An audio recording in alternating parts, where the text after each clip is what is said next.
बाबा को जलवा चढ़ैली मीठा फल मिलतौगे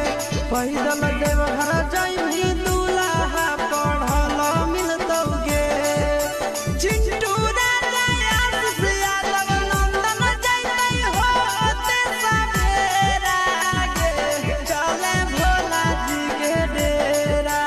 चिंटू राजा आशीष यादव नंदन जैतै होते सवेरा गे चले भोला जी के डेरा खिलैबो देवा घर के नामी बेड़ा गे चले भोला जी के डेरा खिलैबो देवा घर के नामी बेड़ा गे चले भोला जी के डेरा चले